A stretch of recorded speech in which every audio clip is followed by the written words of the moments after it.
청년 표심의 향배입니다.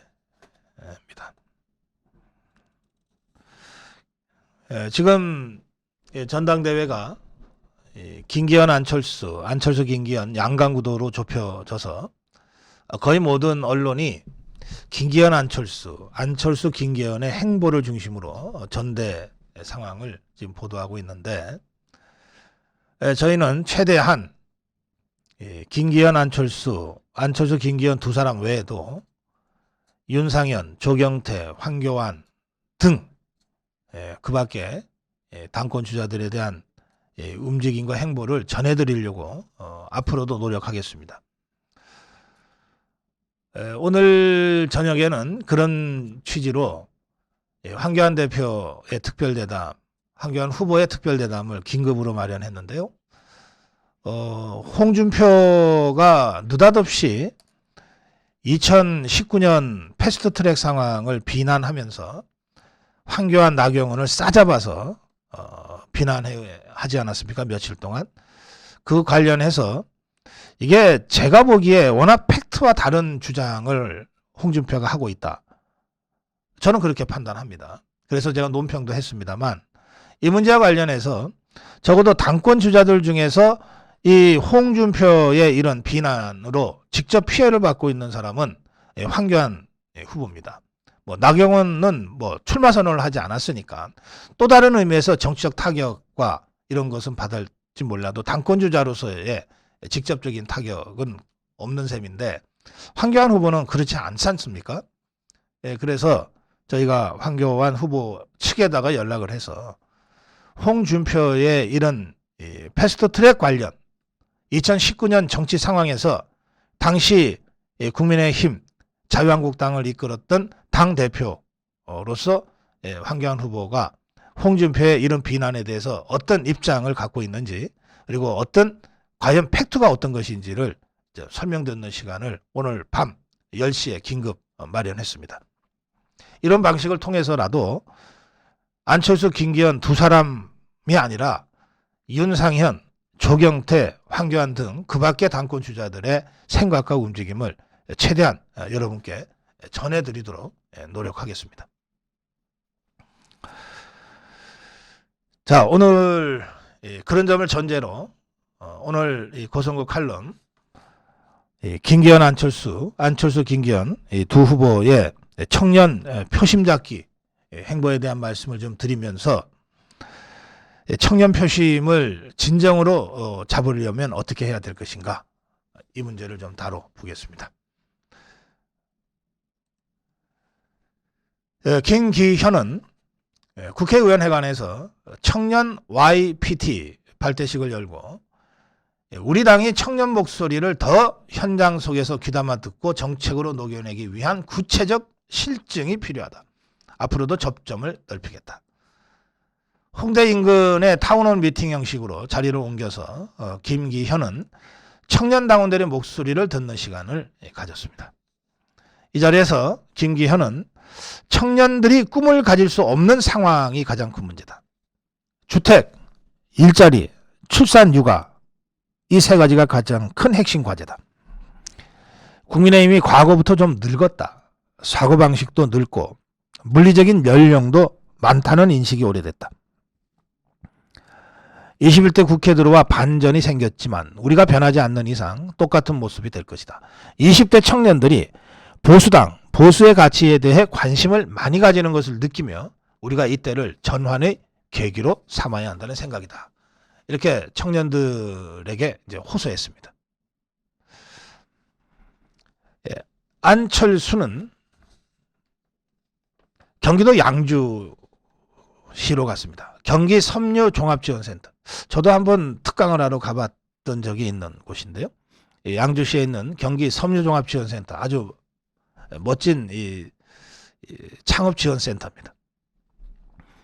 여기에서 수도권 청년들의 미래를 위한 토크 콘서트를 열었습니다. 근데 이 자리에서 안철수는 한 청년 당원으로부터 양말 2컬레를 선물 받았어요. 의자에 앉아서 토크쇼를 하다가 선물을 받고, 앉은 채 바로 신발을 벗고 양말을 벗고 양말을 갈아 신었습니다. 갈아 신다 보니까 이제 안철수가 신고 다니던 양말이 이제 화면에 노출이 됐죠. 발가락과 발바닥 부분이 잔뜩 해져서 마치 이렇게 스타킹처럼 왜 이렇게 찢어지지는 않지만 뚫어지지는 않지만 완전히 낡아서 해진 그런 양말이 있잖아요. 스타킹처럼 보이는 검은 양말을 신고 있었는데 그 양말을 벗고 이제 선물 받은 양말을 신은 겁니다.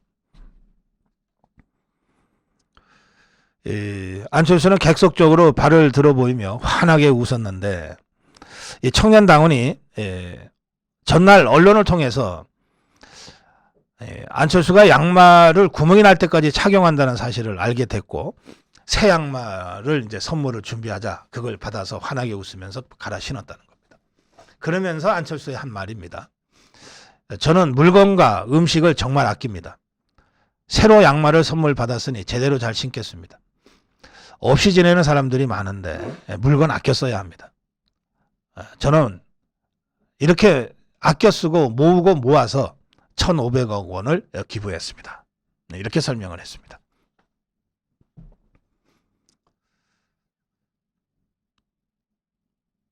안철수는 MZ세대를 이렇게 규정합니다. 우리나라 역사상 가장 많이 배우고 가장 많이 노력하고 가장 재능이 많은데 그런데 사회경제적으로는 자기 꿈을 펼칠 수 있는 기회가 박탈된 세대가 MZ세대다. 그 열악한 사회구조를 저를 포함해서 기성세대가 만든 것이다. 청년과 진짜 소통하는 것은 경청이다. 만나 얘기하면서 자기 얘기를 많이 하면 소통 잘했다고 생각하기 쉬운데 착각하기 쉬운데 잘 듣는 것이 소통의 80% 이상이다. MZ세대에 대해서는 정치적으로나 정치 문화적으로 또 선거공학적으로 어떻게 접근해 가는 것이 좋을지에 대해서 수많은 고민들이 전개되고 있고 이런저런 아이디어들이 제기되어 있는 상태입니다. 제가 갑자기 MZ세대 전문가처럼 그렇게 얘기하고 싶지 않습니다. 저도 MZ세대를 잘 모르고 또 MZ세대에 어떻게 접근해야 되는지를 잘 모르기는 여러분과 마찬가지입니다. 다만 조금 앞서서 이 MZ세대와 어떻게 소통할 것인가를 고민해 본 입장에서 세 가지만 말씀드리고 싶습니다. 이것은 우리 자유파 국민 여러분께 다 함께 고민해 보자고 드리는 말씀이고 국민의힘 당원들 그리고 이번에 출마한 당권 주자들 앞으로 총선 대선을 치러 나갈 국민의힘의 공직 후보자들 모두에게 제가 드리는 문제 제기입니다. 제가 생각하는 MZ세대의 행태상 특징이 있습니다. 비헤이비어의 특징 또는 감성적 특징이 있습니다. 그게 뭐냐? 진솔하게 얘기하고 정직하게 얘기해야 마음을 연다는 거예요. 진솔하게 정직하게 대화를 해야 마음을 연다. 이게 중요합니다. 따라서 두 번째 특징이 나옵니다. 위선적이고 위압적이고 유도성 발언을 하는 것은 극히 혐오한다는 겁니다. 내용을 들어보지 않습니다. 내용을 들으려고 하지 않습니다. 진솔하지 않다고 느끼는 순간 닫아버립니다. 정직하지 않다고 생각하는 순간 닫아버립니다. 더 이상 들을 필요 없다는 거예요. 정직하지 않고 진솔하지 않는데 아무리 좋은 얘기라고 한들 그게 무슨 의미가 있냐는 거예요. 이 위압적이고 위선적인 이런 태도에 대해서 아주 극히 혐오하는 그런 특징을 이 MZ세대가 갖고 있습니다. 내용 이전에 태도에 있어서 큰 관론이 있는 겁니다. 자꾸 내용으로 접근하려고 하는데 내용 이전에 태도가 문제다. 내용, 컨텐츠라고 하는 건 어떤 면에서는 이성적이고 합리적인 겁니다. 태도라고 하는 건 어떤 면에서는 감성적이고 정서적인 겁니다. 아무리 정책 전문가들이 청년들의 어려움을 해결하기 위한 이런저런 청년 정책들을 잘 구사를 하고 정리를 하고 준비를 해도 접근하는 태도가 위압적이거나 고압적이거나 위선적이거나 공학적이라고 느끼게 되는 순간 문을 닫아버린다는 거예요. 이성과 합리성 이전에 감성과 정서의 문제로 MZ세대들과 먼저 만날 수 있어야 한다. 그리고 내용 이전에 그 소탈함과 정직함의 접근이 더 중요하다. 이것이 제가 생각하는 MZ세대의 세대적 특징입니다. 과연 이 점에 우리가 성공하고 있는가? 이 점을 우리가 한번 되돌아봐야 됩니다. 세 번째는 그러면 이 MZ세대들이 어떤 기준으로 이 사물들을 판단할까? 이들이 생각하는 핵심 가치가 뭘까? 그게 공정과 합리성이에요. 공정과 합리성. 이 대목에서 저는 공정의 아이콘, 또 공정을 주요한 국정 핵심 가치로 실천해 오고 있는 윤석열 대통령에 대한 MZ세대의 지지가 조금이라도 계속 늘고 있다는 현상을 잘 설명할 수 있다고 생각합니다. 그래서 저는 앞으로도 당장 이 당권 주자들도 그렇지만 총선 대선을 치러 나가야 될 우리 국민의힘의 주요 정치 지도자들이나 우리 자유파 국민들, MZ세대를 너무 어려워하지 말고 너무 이질적인 존재로 생각하지 말고 사실은 우리 자유파의 그 품격과 덕성과 다를 게 거의 없습니다. 좌파야말로 선전선동으로 평생을 먹고 사는 자들인데 우리 자유파는 그야말로 정직과 진솔하게 세상을 바라보고 사람을 대해 온 그런 사람들 아닙니까? 그 정직과 진솔함이 위압적이고 위선적인 것을 넘어서서 그 우리 자유파의 정직함과 진솔함이 MZ세대가 가장 중요하게 생각하는 공정이라는 가치, 합리성이라는 가치와 접목이 된다면 MZ세대야말로 가장 강력한 자유파의 주류가 될 수 있다고 저는 생각하는 겁니다. 이게 정교조의 세례받고 좌파 종북 주사파들의 이 선전선동에 세례받아서 내용도 없이 문재인, 노무현 똘마니 이 광신자들이 돼버린 40, 50대와는 확연하게 구별되는 MZ세대의 건강성이라고 저는 생각합니다. 이 MZ세대를 우리가 진정으로 만나지 못한다면 총선 대선 승리도 어렵고 승리하더라도 절반의 승리에 불과하다. 미래세대와 함께 하지 못하는 승리, 그게 승리가 가능하겠으며 설사 가능한들 그 의미가 반감될 수밖에 없는 것 아니겠습니까? 그런데 우리 자유파의 본연의 그 덕성과 품격이 잘 발휘된다면 MZ세대와 가장 단단하게 만날 수 있다. 또 MZ세대야말로 이들의 그 가치와 태도가 우리 자유파 진영의 주류가 될 만한 여러 가지 조건과 여건을 갖추고 있다. 이 점을 어떻게, 이 접점 포인트를 어떻게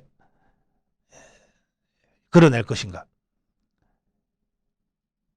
이것이 국민의힘 새 지도부가 어떤 형태로든 풀어나가야 할 핵심적 정치 과제다. 그 말씀을 드립니다. 고성국의 칼럼이었습니다.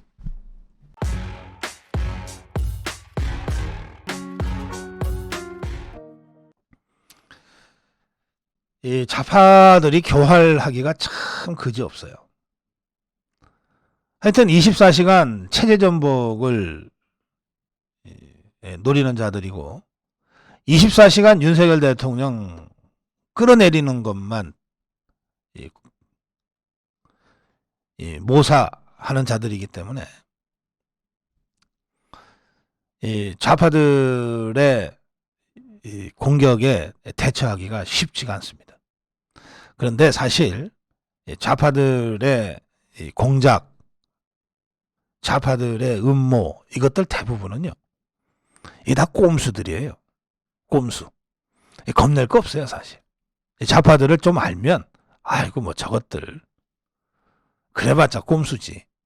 이게 정상급 프로바둑에서는 꼼수 잘못 쓰다가는 망합니다.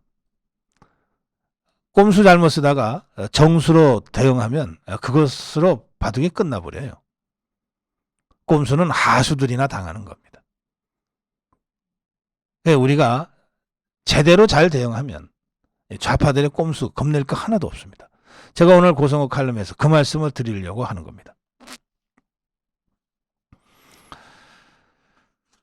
지금 더불어민주당 좌파들이요, 어떤 꼼수를 쓰려고 하냐 그러면 국회에서 계속 법을 통과시켜요. 머리 숫자, 자기들 갖고 있는 게 머리수밖에 없으니까 계속 통과시켜요. 통과시켜서 정부로 보냅니다. 국회에서 통과시킨 법이 발효가 되려면 대통령이 국무회의에서 이걸 심의해서 통과시켜줘야 되거든요. 그럴 때 대통령이 이거는 도저히 받아들일 수 없다 그러면 대통령 거부권을 행사하게 되는 겁니다. 그러면 대통령 거부권을 행사한 법을, 그래서 국회로 되돌려 보낸 법을 다시 통과시키려면 국회 3분의 2의 동의가 필요합니다. 보통 입법은 과반으로 통과시킬 수 있지만 대통령이 거부해서 국회에 돌려보낸 법은 다시 통과시키려면 3분의 2, 200명의 국회 의석이 필요한 거예요. 근데 지금 국민의힘은 115석이잖아요. 119석. 그러니까 국민의힘만 똘똘 뭉쳐서 버티면 대통령이 거부권을 행사하는 순간 그 법은 끝나는 거예요. 쉽게 말해서. 그러니까 지금 우리 입장에서는, 우리 자유파 입장에서는 이재명 종북 주사파 세력들이 자신들의 머릿수를 악용해서 최대한 입법 독재를 하고 입법 독주를 해서 법을 막 만들어도 윤석열 대통령의 거부권이라는 무기를 가지고 하나하나 다 거부해버리는 식으로 이걸 저지할 수가 있어요. 그걸 좌파들이 빤히 압니다. 빤히 알아요. 아는데 거부권도 한 번 행사할 때마다 정치적 부담이 커진다. 어쨌든 국회에서 입법기관에서 법을 만들었는데 대통령이 거부권이라고 하는 것을, 그것도 임기 중에 그저 많이 써봤자 두세 번 쓸 수밖에 쓰는 걸로 끝나는 이 거부권을 계속해서 휘두르면 결국은 국민들이 윤석열 대통령 입법부를 왜 그렇게 무시합니까? 라고 대통령을 비판하게 될 것이다. 그렇게 되면 윤석열 대통령이 그 압박을 견디다 결국은 더불어민주당과 대화하자고 나올 거다. 그러면 그 순간 윤석열, 이재명 양자 대화 테이블이 만들어진다. 그러면 우리는 이긴다. 그러면 이재명은 그때부터 산다. 대통령하고 1대1로 딱 마주 앉았는데 어떻게 그 이재명을 감옥에 보내겠냐. 이게 이재명을 방어하는 제일 효과적인 수단이다. 이런 계산입니다. 그래서 윤석열 대통령이 거부권을 행사할 것을 알면서도 이 자들이 국회 의석 머리 숫자를 앞세워서 계속해서 악법들을 밀어붙이고 있어요. 대표적으로 양곡관리법 개정안 밀어붙입니다. 또 이상민 장관 탄핵안 밀어붙이겠다는 거예요. 노랑봉투법도 밀어붙이겠다. 화물자동차 운수사업법, 안전운임제, 그거 밀어붙이겠다. 계속 밀어붙이겠다는 거예요. 우리는 밀어붙이겠다. 거부권 행사하려면 해라. 그러면 부담은 윤석열 대통령한테 다 떨어진다. 이런 얄팍한 계산을 하고 있습니다. 이 좌파들은 이렇게 얘기합니다. 야당의 입법권을 활용해서 대통령의 거부권 행사를 이끌어내면, 그리고 이런 상황이 반복된다면 윤석열 대통령도 더는 거부권 행사에 의존하지 못하고 야당의 이재명의 영수회담 제의에 응할 수밖에 없을 것이다. 그렇게 해서 이재명이 대통령과 윤석열 대통령과 마주 앉기만 한다면 사법 처리는 물 건너가는 거다. 이제 이런 속내를 그냥 노골적으로 드러내놓고 있습니다. 자, 이게 말이죠. 제가 지금 이 좌파들의 꼼수라고 설명을 했지만 막상 이게 현실화되면 윤석열 대통령 입장에서는 어쨌든 입법부가 본회의 절차를 다 거쳐서, 국회 입법 절차를 거쳐서 본회의 의결을 거쳐서 대통령한테 행정부에 보낸 입법을 그때그때 거부권을 행사하기가 참 쉽지 않을 거예요. 고민이 깊어질 수밖에 없죠.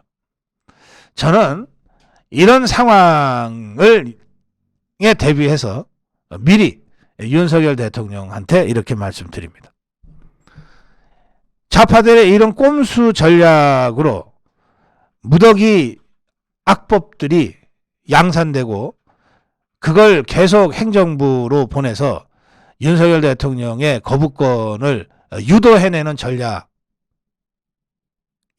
현실화된다면 그것에 대한 제일 효과적인 대응은 거부권을 그때그때 행사해 주는 것이다. 모르면서 쏘으면 곤란하지만 알면서 대처하면 아무 문제 없다. 왜? 좌파들은 합법적인 입법 과정을 통해서 법안을 통과시켜서 보냈으니 자기들은 합법적이라고 그 정당성을 주장하잖아요. 그러면 대통령의 거부권 행사는 불법입니까? 이것도 헌법에 규정된 대통령의 합법적 권한이에요. 국회의 합법과 행정부의 합법이 부딪히는 거예요. 뭐가 꿀립니까?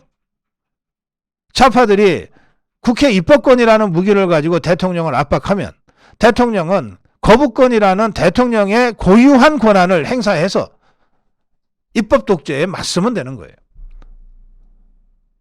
정치 명분상 꿀릴 거 하나 없습니다. 그게 상권분리 원리입니다. 그런데 여기서 핵심은 대통령의 거부권 행사에 국민적 지지가 있어야 된다는 거예요. 핵심은 국민 지지입니다. 좌파들의 입법 독재를 더 많이 국민들이 지지하는가? 이 입법 독재로 만들어진 양산된 악법을 거부하는 대통령의 거부권 행사에 국민들의 지지가 더 많이 모이는가? 이 싸움이에요. 이 싸움이라고.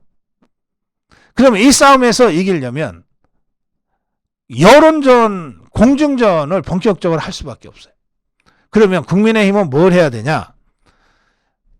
더불어민주당 종북주사파들이 머릿수 앞세워서 입법 독재를 하려고 할 때, 악법을 양산하려고 할 때 합법적 수단을 최대한 동원해서 이걸 저지하는 모습을 보여줘야 돼요. 저지하는 과정을 통해서 국민들한테 이재명 종북 주사파 세력이 얼마나 나쁜 악법을 지금 만들려고 하는지를 국민들한테 알리는 여론전을 해야 된다고요. 국민의힘이 처절하게 싸우면서 그 여론전을 해내고, 그래서 국민들로 하여금 국민들 내부에서 자발적으로 이렇게 나쁜 악법을 머릿수만 믿고 통과를 강행하고 있으니 대통령이 거부권을 행사해서라도 이걸 저지해달라 라고 대통령 거부권 행사에 대한 국민적 요구가 분출되도록 만들어야 된다는 거예요. 이게 여론전의 핵심입니다.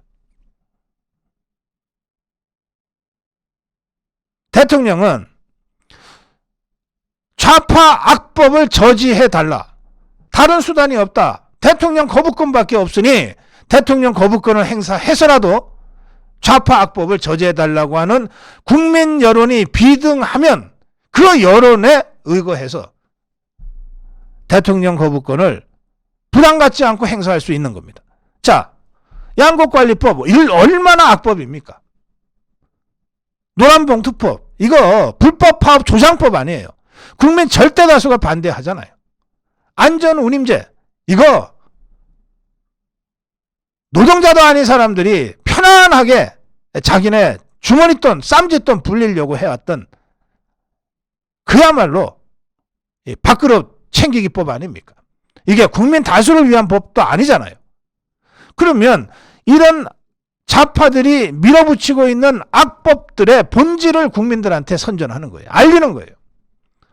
그리고 여당인 국민의힘이 숫자로 이걸 막을 수가 없으니 대통령에게 부여되어 있는 합법적 권한인 대통령 거부권을 행사해서라도 불법 파업 조장법 막아달라.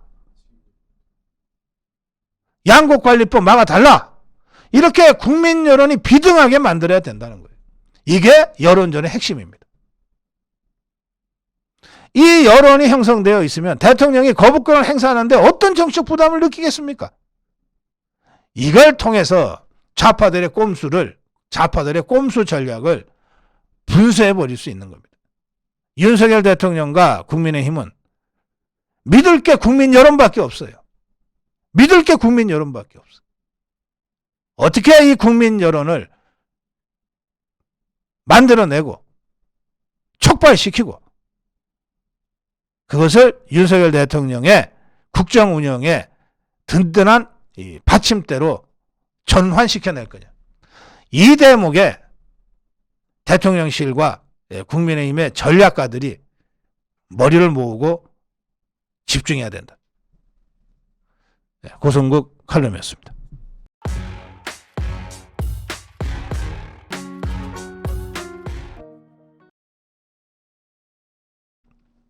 고성국 칼럼입니다. 오늘 조선일보에 광고 형식으로 류건일 선생의 글이 게재됐습니다. 제목은 국민의힘 당원들은 택하라. 윤석열의 국민의힘이냐 안철수의 국민의힘이냐 이렇게 되어 있습니다. 저는 제가 류건일 선생을 존경하고 또 류건일 선생의 글은 빠짐없이 봅니다만 그리고 제 고성국 TV를 통해서도 여러 차례 류건일 선생의 주장을 소개한 바가 있습니다만 이 광고글의 제목에 대해서는 좀 부적절한 측면이 있다 이렇게 생각했습니다. 윤석열 대통령이 지금 당대표에 출마한 것이 아니지 않습니까? 모든 언론이 안철수, 김기현, 안철수 양강으로 분석 보도하고 있고 또 여론조사도 그렇게 나온다면 굳이 제목을 붙인다면 김기현의 국민의힘이냐 안철수의 국민의힘이냐라고 제목을 붙이는 것이 타당하다 그렇게 생각합니다. 그리고 윤석열의 국민의힘이냐라고 하는 제목을 붙인 문제의식은 제가 이해를 합니다. 그렇다면 굳이 윤석열의 국민의힘이라고 하는 제목을 살릴 요량이었으면 윤석열의 국민의힘이냐 아니냐 이렇게 제목을 붙였어야 된다고 생각합니다. 당대표가 됐을 때 반윤석열을 대놓고 주창할 위험성이 높았던 자 유승민이 유일했습니다. 이자 불출마 선언했습니다. 따라서 지금 출마가 예상되는 6명의 후보 안철수, 김기현, 조경태, 윤상현, 황교안, 강신업 거기 윤석열 대통령에 반대하고 반기를 들 사람이 도대체 누가 있습니까?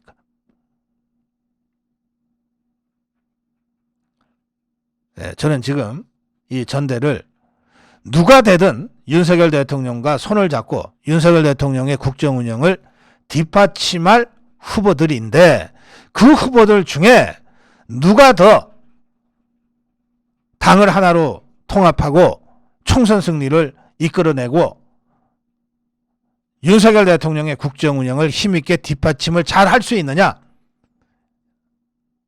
그것이 유일한 기준이라고 저는 생각합니다. 그 점에서 류근일 선생의 이 광고 형식의 글 제목에 대해서는 제가 일부 부적절하다는 느낌을 받았다는 점을 말씀드립니다. 그럼에도 그 내용은 제가 대체로 공감합니다. 누구를 국민의힘 대표로 뽑아야 하냐 하고 마지막 부분에 당신의 이념적 호적은 어디인가 이렇게 되어 있습니다. 당대표와 최고위원에 출마할 당 지도부 후보 전원에 대해서 저는 이 질문이 제시되어야 한다고 생각합니다. 류근일 선생도 이렇게 썼습니다. 당신의 이념적 호적은 어디인가? 이 질문이 국민의힘 당대표 후보들 모두에게 예리한 칼끝처럼 겨눠줘야 한다. 왜?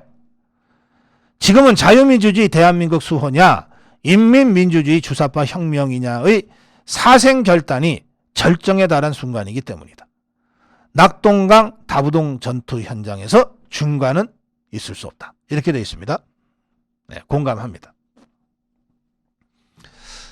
류근일 선생이 예시한 대로 지금은 정말 낙동강 전선에서 무너지면 나라가 망한다는 절박한 심정으로, 처절한 심정으로 북한 괴뢰군의 남침을 막아낸 백선엽 장군의 그런 투지 그리고 지휘력이 필요한 때입니다. 백선엽 장군 다부동의 전 영웅이기도 하고 한국전쟁 사의 영웅이기도 한 이 백선엽 장군, 미 육사 웨스트포인트 교과서에도 나오는 그런 인물입니다. 이 백선엽 장군은 단순한 지휘관이 아닙니다. 유능한 지휘관입니다. 그래서 다부동의 기적을 일궈냈습니다. 저는 여기서 핵심 포인트는 유능함이라고 생각합니다. 무능한 백선엽이었다면 다부동에서 졌겠죠. 유능한 백선엽이었기 때문에 다부동에서 이긴 겁니다.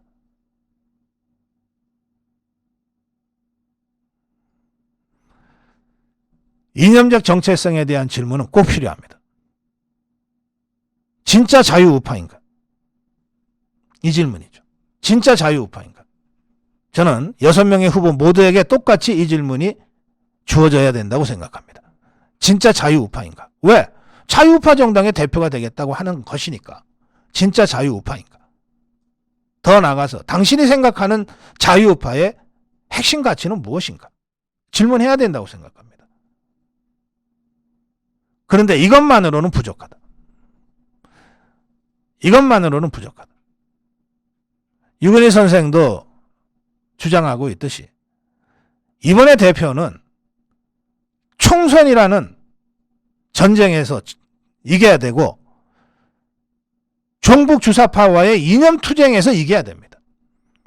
이길 수 있는 능력을 갖춘 총선에서 승리하고 종북 주사파 세력과의 이념 전쟁에서 승리할 수 있는 그런 유능함을 갖추고 있느냐 아니냐, 이걸 동시에 물어봐야 됩니다.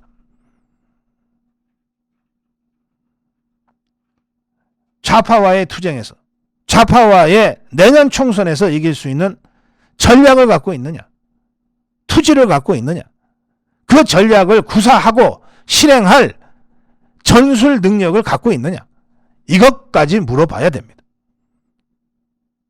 그냥 자유우파냐로 끝나서는 안 됩니다. 당신 자유우파냐? 오케이. 그런데 당신 총선 승리하고 좌파와의 이념 전쟁에서 능히 싸워 이길 수 있는 전략과 전술과 유능함을 갖고 있느냐? 여기까지 물어봐야 된다는 겁니다.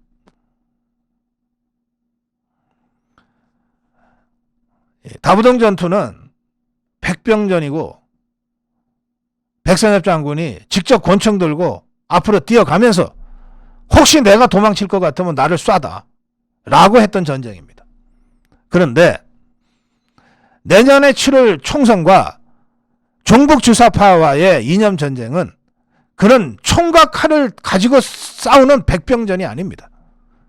여론전입니다. 국민 다수를 우리 편으로 만들어가는 여론전입니다. 총과 칼로 싸우는 전투가 아니에요.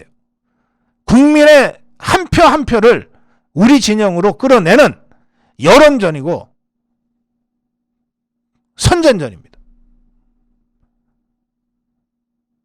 국민 절대 다수를 우리 자유진영으로 끌어들일 수 있는 그런 전략과 전술과 유능함을 갖추고 있는 사람이냐.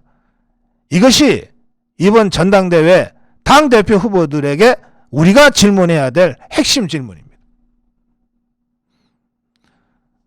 세 가지로 말씀드립니다. 국민 다수를 우리 자유진영으로 끌어들이기 위한 유능함의 요소는 세 가지입니다. 첫째, 깨끗한 우판과. 적어도 좌파에 비해서는 깨끗해야 됩니다. 좌파는 이제 분열 직전입니다. 좌파는 분열도 망한다 그러지 않았습니까? 분열 직전이에요. 근데 우파는 부패로 망한다는 말이 그동안 있었습니다.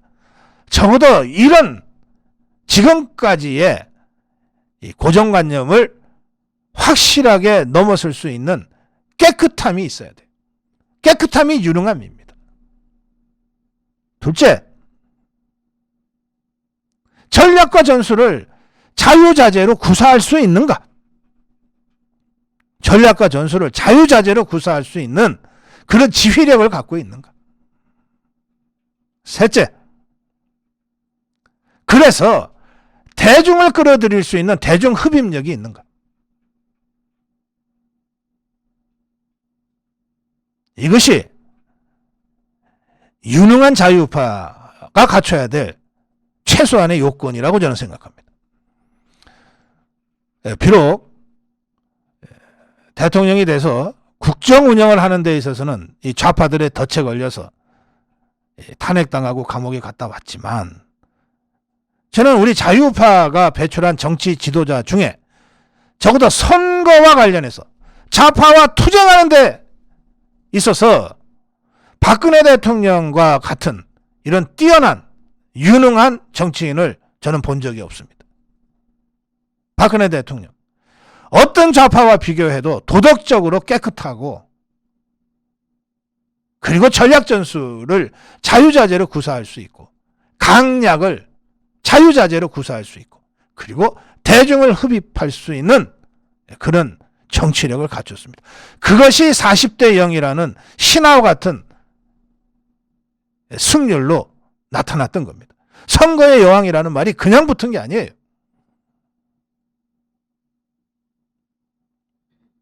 다시 박근혜와 같은 정치인을 당분간 가지기는 어렵다고 저는 생각하지만 적어도 우리가 총선 승리를 하기 위한 당대표를 선출한다면 단순히 당신 우파냐라고만 물을 것이 아니다 이겁니다.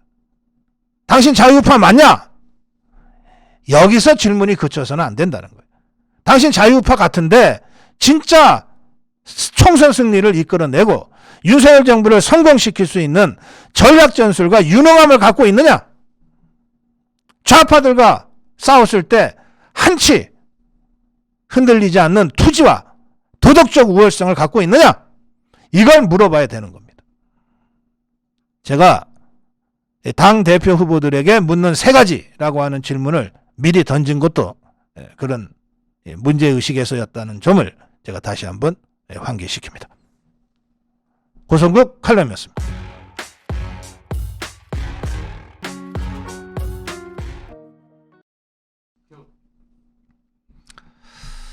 네, 이 10시가 됐는데 아직 고성국 칼럼을 제가 하지를 못했습니다. 여러분들 죄송하지만 한 10분만 더 저한테 시간을 주시면 좋겠습니다.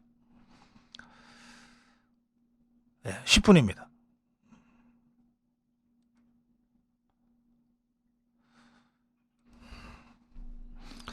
제가 이 조선일보에서 꼭 빼놓지 않고 보는 코너가 몇 개 있는데요. 물론 사설은 제가 빼놓지 않고 봅니다. 그리고 근데 사실은 사설은 의무감을 갖고 보지 재미있게 보지를 못해요. 근데 진짜 재미있게 기다려서 보는 게 이한우의 간신열전입니다. 이한우 논설위원. 참 제가 아주 어릴 때 대학에서부터 알던 가까운 후배라서 그런지 그때부터도 한문에 밝고 동양 철학에 깊이 심취해 있었습니다. 이한우의 간신열전이 오늘 무위와 유위를 주제로 다뤘어요. 제가 이걸 쭉 보면서 저도 우리나라의 노장 철학의 그 대가였던 김충렬 선생님한테 노장 철학 강의를 한 학기 제가 들었던 기억이 있는데요. 그때 참 제가 충격을 많이 받았거든요. 이 동양 철학의 세계가 이런 거구나. 그때 생각도 소록소록 나고 그랬습니다. 이한우의 간신열전 잠깐 여러분 함께 저하고 한번 따라가 보시기 바랍니다. 자, 이한우는 이렇게 얘기합니다. 노자 도덕경을 다시 보니 우리가 그동안 노자에 대해서 정말 잘못 알았던 것들이 많았던 것 같다. 사실은 동양 철학하는 선생님들은 노자만큼 오해를 많이 받은 철학자도 없다. 사상가도 없다. 이렇게들 말씀을 시작하고 노자 강의를 시작하십니다. 가장 많은 오해는 뭐냐? 노자는 무의자연을 했다. 그냥 자연으로 돌아가라 그랬다. 이렇게 이해하는 겁니다. 노자는요. 당대 최고의 정치 사상가고 경륜가였습니다. 공자를 꾸짖고 야단칠 정도의 경륜가였습니다. 공자와 노자가 직접 만난 적은 없었던 것 같습니다만 가상으로 둘이 만나서 이런 대화를 했다는 얘기들은 중국 고전에 많이 나옵니다. 그래서 노자를 그냥 그 사람은 그냥 자연으로 돌아가라 그랬어 라고 이해하는 것처럼 천박하고 속리적인 이해는 없다. 그런 얘기를 제가 김충렬 선생님으로부터 노자 강의 들은 첫 시간에 제가 아주 호되게 야단 맞듯이 그런 말씀을 들었어요. 이한우도 그 얘기를 합니다. 노자 도덕경, 우리가 잘못 알고 있는 것들, 대표적인 게 무위자연이다. 흔히 이를 인위적 손길이 가해지지 않은 자연 상태, 속세의 삶에서 벗어난 자연 그대로의 삶이라고 풀이하는데 이거야말로 도덕경과 전혀 동떨어진 속류적 천박한 해석이다. 무위는 무행, 아무것도 행하지 않는다는 뜻이 아니다. 위란 억지스러움, 억지로 뭘 한다는 것이니까 무위는 억지로 뭘 하지 않는다는 것이다. 뭘 하긴 하는데 억지로 하지 않는 것이 무위다. 그러니까 노자의 최고의 경지가 상선약수라고 그러잖아요. 물 흐르듯이 자연스럽게. 또 노자가 이런 말도 합니다. 나라를 다스릴 때 작은 생선을 굽듯이 하라 그랬어요. 작은 생선을 후라이팬에 굽는다고 칩시다, 여러분. 화덕이나 옛날 같으면 자꾸 뒤집으면 고기가 부서지잖아요. 작은 고기 굽듯이 하라는 것은 가급적이면 손대지 말고 하라는 거예요. 손을 안 대라는 게 아닙니다. 굽는 것 자체가 이미 인위적인 건데, 이미 손을 대는 건데, 그런데 손은 대되 최대한 자기적인 것을 자제하라는 거예요. 이게 노자의 가르침이라는 겁니다. 아무것도 하지 말라가 아니다. 해라. 하는데 억지로 하지 마라. 자기적으로 하지 마라. 이게 노자 가르침의 핵심이라는 겁니다. 노자가 볼 때 그런데 억지로 하지 마라. 자기적으로 하지 마라고 할 때 이 억지로의 노자가 제일 꽂혔던 것이 뭘까? 그러니까 이한우는 여기서 이 억지스러운 것에 제일 전형적인 것이 공을 세우고 그걸 자랑하는 거라고 했어요. 공을 세우고 그걸 자랑하는 것이 가장 억지스러운 것이다 그랬어요. 동양 철학에 제가 패도와 왕도를 가끔 말씀드립니다만 이 패도야말로 가장 억지스러운 겁니다. 억지로 힘으로 우격다짐으로 뭘 하는 걸 패도라 그럽니다. 왕도는 물 흐르듯이 자연스럽게 가게 만드는 것이 왕도입니다. 자연스럽게 가게 만들기 위해서 대의 명분이 필요한 거예요. 그리고 스스로의 닦음이 필요한 거예요. 그것이 군자입니다. 억지스러움, 어거지로, 힘으로, 우격다짐으로 이렇게 하는 패도와 군자로서 자기 덕을 다 쌓으면서 자연스럽게 물 흐르듯이 하게 하는 것, 이게 왕도입니다. 그러니까 노자의 이 무위의 위라고 하는 것은 바로 이 공자의 왕도 정치와 일맥상통하는 것이다.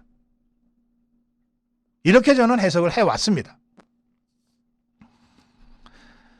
이한우는 억지스러운 것, 공로를 세웠다고 그것을 자랑하고 내세우는 게 바로 가장 경계해야 될 억지스러움이다. 이렇게 보는 겁니다. 그러면서 몇 가지 사례를 듭니다. 공로가 이루어지면 몸을 물려야 하는 것이 하늘의 도다. 장량을 생각하면 쉽게 이해가 되죠. 유방이 항우와 싸워서 이긴 다음에 공로가 이루어졌어요. 그럴 때 몸을 물린 것은 유일하게 장량뿐이었습니다. 그래서 장량은 천수를 누렸어요.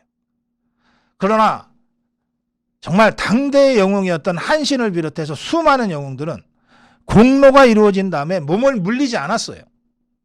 자신의 공로에 합당한 직위를 달라고 그래서 다 왕칭호를 받았어요.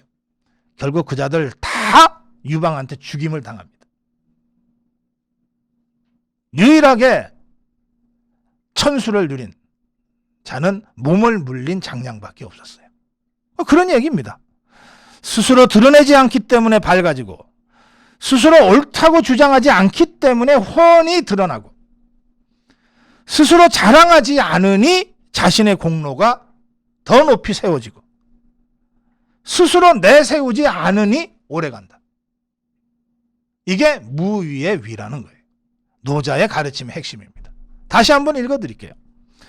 스스로 드러내지 않기 때문에 오히려 더 밝아지고 스스로 옳다고 주장하지 않기 때문에 오히려 훤히 드러나서 모든 사람이 알게 되고 스스로 자랑하지 않으니 그의 공로가 더 높이 되고 스스로 내세우지 않으니 오래간다.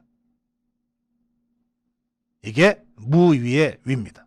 그러니까 아무것도 하지 않는 게 아닙니다. 무위의 위는 스스로 드러내지 않기 위해서 노력하고 스스로 옳지만 옳다고 주장하지 않기 위해서 노력하는 겁니다. 스스로 자랑하지 않기 위해서 안간 힘을 다해서 인내하고 스스로 자제해야 되는 거예요. 얼마나 힘듭니까? 공원 세웠는데 사람들이 당신 때문에 대통령이 됐어. 맨날 찾아와서 줄을 서는데 저는 아무것도 안 했습니다. 전 정말 한 거 없어요. 라고 자신을 낮추는 것이니까 이 무위라고 하는 것이 얼마나 어려운 일이겠습니까? 이걸 해야 산다는 거예요. 유방이 한을 세울 때 최고의 공신, 장량이 스스로 모든 것을 물리고 사라지는 것이 쉬운 일이었겠습니까? 가만히 있으면 총리고 재상인데 그 어려운 걸 해야 몸을 보존했다는 겁니다. 무위라고 하는 것이 아무것도 행함이 아닌 것이 아니고 이렇게 엄청난 인내와 자제를 해야 무위가 되는 거예요. 이게 노자의 가르침의 핵심이다.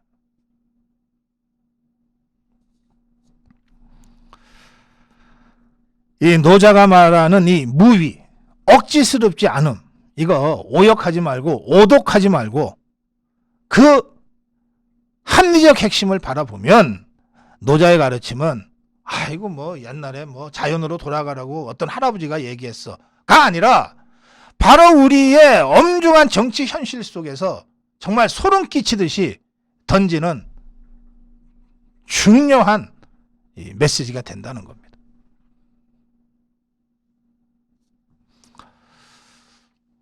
제가 오늘 이한우 위원의 무위의 위를 주제로 여러분께 말씀드리고 싶은 내용은 이제 한마디로 정리하겠습니다. 중꺾마. 중요한 건 꺾이지 않는 마음. 그렇죠. 자유파 국민 여러분, 우리가 문재인 좌파 정권과 5년간 처절하게 목숨 걸고 싸웠습니다. 그래서 윤석열 대통령을 세웠어요. 자유파 정권을 세웠습니다. 그런데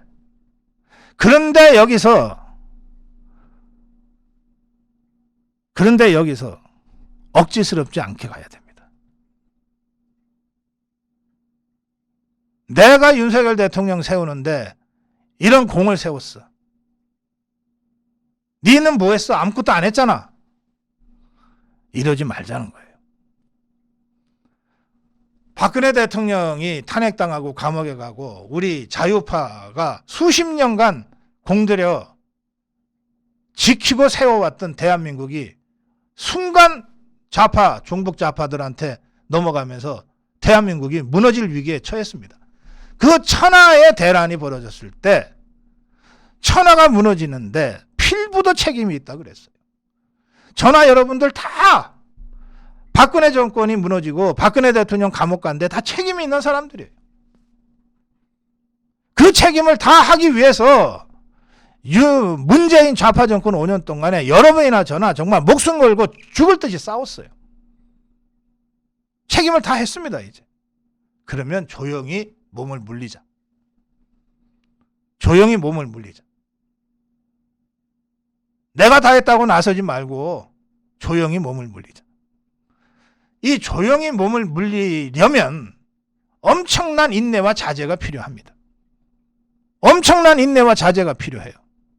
그럼 이 인내와 자제를 하기 위해서 뭐가 필요하냐? 인내와 자제를 하기 위해서 뭐가 필요하냐? 초심으로 돌아가야 됩니다. 내가 왜 싸웠는가? 내가 왜 광화문에 나섰는가를 다시 돌아볼 수 있어야 돼요. 우리가 왜 나섰습니까? 우리가 왜 나섰습니까? 장관 한 자리 하려고? 국회의원 배지 달려고? 아니잖아요. 우리가 나선 이유는 대한민국을 지키기 위해서예요. 종북 좌파 세력들한테 무너졌던 대한민국을 바로 세우고 지켜내기 위해서예요. 그걸 하기 위해서 우리가 나섰던 겁니다. 그리고 그걸 하라고 윤석열 대통령을 대통령 자리에 올렸어요. 여기에 나를 내세울 자리가 어디 있습니까?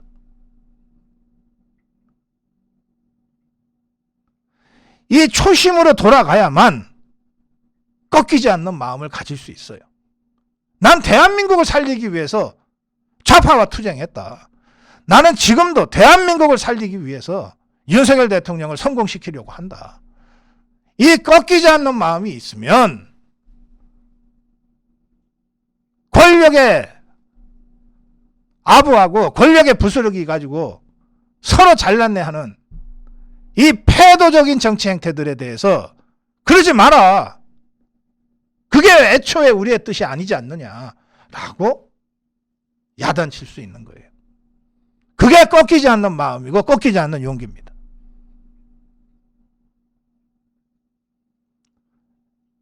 여러분께 마지막으로 호소합니다. 우리는 무너질 뻔했던 대한민국을 바로 세우기 위해서 윤석열 정부를 탄생시켰고 윤석열 대통령을 올렸어요. 이 대한민국을 바로 세우는 길에 누가 내 잘났다, 내가 공이 더 크다라고 얘기할 수 있겠느냐 말이에요. 우리 모두가 6년 전 모두가 죄인이었고 한마음으로 좌파들과 투쟁해서 이제 비로소 대한민국을 바로 세울 수 있는 출발점에 다시 서게 됐어요. 이 대한민국을 바로 세우는 앞으로의 5년, 앞으로의 10년, 앞으로의 20년 동안에 내 공이 크다, 네 공이 크다. 그런 허접한 쓰레기들 다 쓸어버리자고요. 오로지 초심으로 돌아가서 대한민국을 바로 세우기 위해서 중꺾마의 용기를 가지고 스스로 물릴 줄 아는 지혜를 가지고 진정한 주인으로 대한민국을 이끌어가고 또 바치는 그런 일꾼들이 되시길 바랍니다. 고성국 칼럼이었습니다.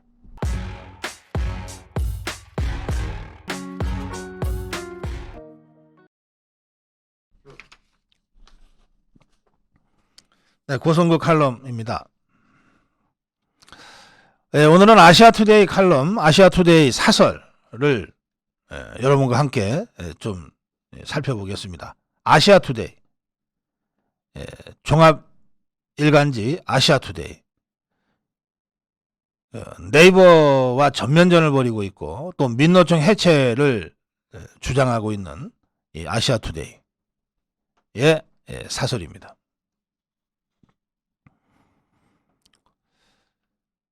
국민의힘 당대표는 내년 3월 총선에서 공천권을 행사해, 내년 4월 총선입니다.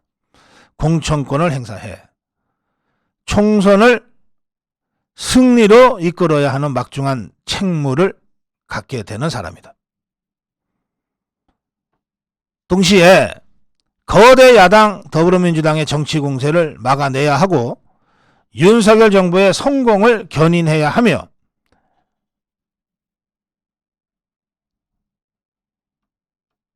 국민의힘을 황골탈퇴, 거듭내 나게 해야 하는 그런 막중한 임무를 부여받기 때문에 역대 당대표들 가운데 가장 무거운 책임을 짊어지게 될 대표가 될 것이다. 이 당대표 선거를 앞두고 안철수는 윤심파리가 아니라 윤힘이 되는 후보라면서 윤안 연대가 없었으면 어떻게 지난번 대선 때 후보 단일화를 했겠나라는 말로 윤안 연대를 강조하고 있고, 김기현은 안철수가 대통령을 당대표 선거에 자꾸 끌어들여 악용하는 모습은 좋지 않다라면서 안철수를 비판하고 있는데, 이 안철수, 김기현, 안철수 두 후보의 지지율은 아주 팽팽하다. 아시아투데이 조사에서 안철수 39, 김기현 36, 뉴시스 안철수 47, 김기현 44, JTBC 안철수 43, 김기현 36. 안철수가 다 조금 앞서지만 오차 범위 안에 혼전이다. 전대까지 기간이 남아서 결과를 속단하긴 어렵다. 그런데 누가 되건 여당이 풀어야 할 과제들은 쌓여 있다. 당장 개점 휴업 상태인 국회를 정상화해야 하고 윤석열 대통령의 국정 철학이 배어있는 노동개혁, 교육개혁, 연금개혁을 추진해야 한다. 북한의 핵 위협과 중국의 보복, 수출 부진도 타개해야 하고 경제 회복도 시켜야 하고 간첩 색출도 긴급 과제로 다가와 있다. 이들 과제는 여당이 다수 의석을 확보할 때만 풀어갈 수 있는데 누가 됐든 당 대표가 되는 사람은 바로 그런 능력을 보여줘야 한다. 그렇기 때문에 3.8 전대에 당과 대통령과 국가의 운명이 걸렸다. 총선에서 승리해야 개혁에 승리하고 이를 바탕으로 대선까지 바라볼 수 있다.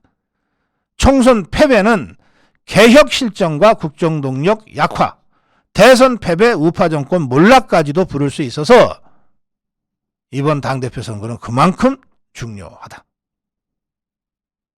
따라서 안철수, 김기현, 안철수 두 후보는 시시콜콜한 신경전은 좀 제발 접고 정책과 비전으로 승부를 가려서 윤석열 정부 성공의 기틀을 마련해야 한다.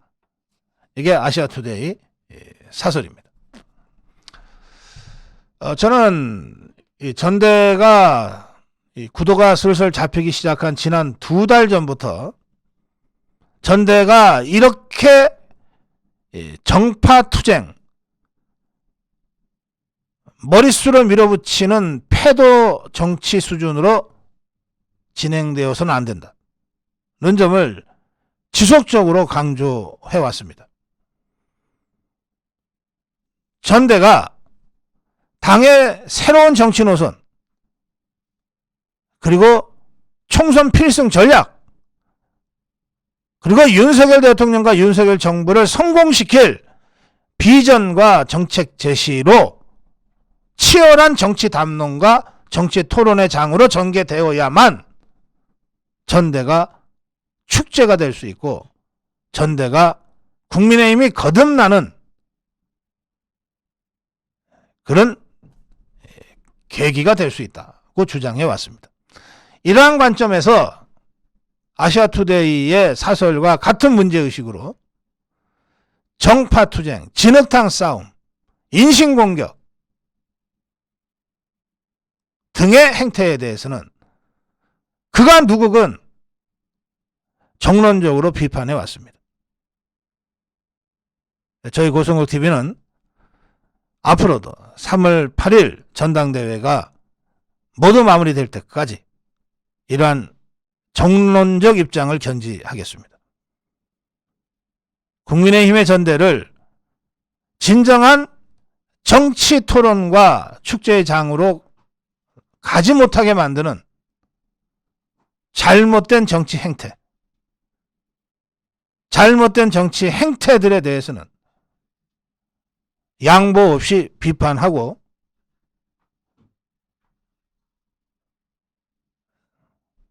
양보 없이 투쟁하겠습니다.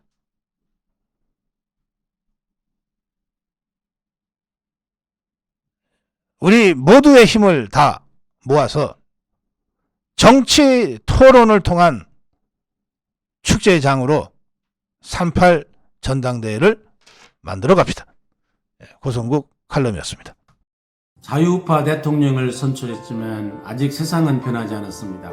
야당이 무려 170석이 넘는 의석을 갖고 있습니다. 언론 지형도 변하지 않았습니다. 공영방송의 이사장과 사장 등 최고 경영진과 주요 보직에는 여전히 민주노총 출신들이 포진하고 있습니다. 좌파와의 이념 전쟁이 끝나지 않은 지금 고성국TV는 더 적극적으로 좌파와 투쟁하고 자유우파가 나아갈 길을 열어나가겠습니다. 고성국TV는 지금 어려움에 처해 있습니다. 동영상 꼭지마다 광고를 차단하고 있습니다. 이를 극복하기 위해서 10,000명의 시청자가 한 사람당 한 달에 10,000원씩을 후원해 주심라는 뜻에서 만만 운동을 현재 전개하고 있습니다. 또 여러분들과 논의하고 고심한 끝에 정상적인 방송을 운영하기 위해서는 노란 딱지라는 광고 탄압이 없어질 때까지 만만운동을 계속해야 된다고 판단을 했습니다. 해가 바뀌었어도 만만운동은 계속될 것입니다. 자유우파 국민 여러분, 월 10,000원씩 후원해서 만만운동에 참가해 주실 것을 간절히 기원해 마지 않습니다. 고성국TV는 고성국TV는 항상 여러분 곁에서 여러분과 함께 대한민국을 지켜나가겠습니다. 감사합니다.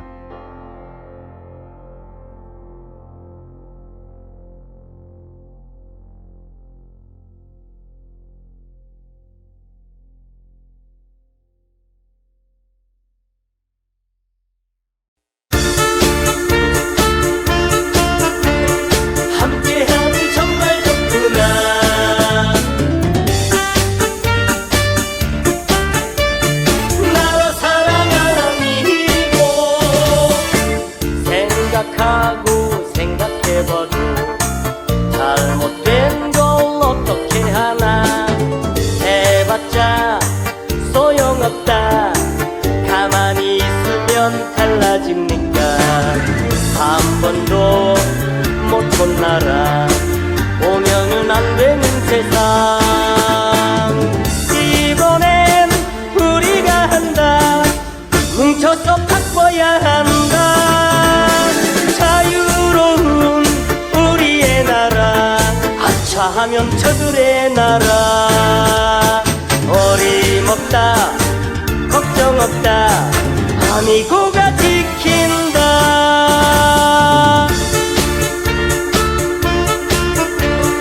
함께하니 정말 좋구나.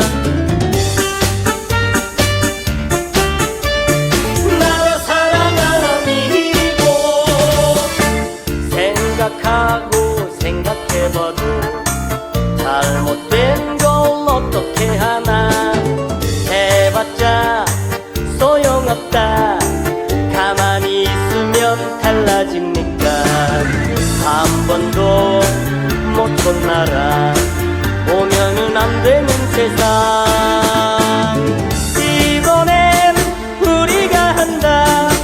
뭉쳐서 바꿔야 한다. 자유로운 우리의 나라, 아차하면 저들의 나라. 어림없다, 걱정 없다, 아니고